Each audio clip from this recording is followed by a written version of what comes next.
What's up mga kahabi? So ito nga pala yung ating update kay Albino Pleco at nakakatuwa lang talagang panoodin kaya share ko sa inyo kung paano siya maglinis ng tank.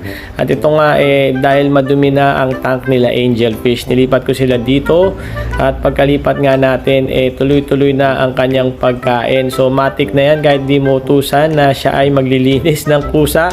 At kita mo nga yung buong glass wall na yun ay punong-puno nung nilipat natin siya.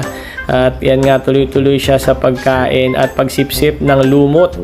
At ganyan nga siya talaga kasipag.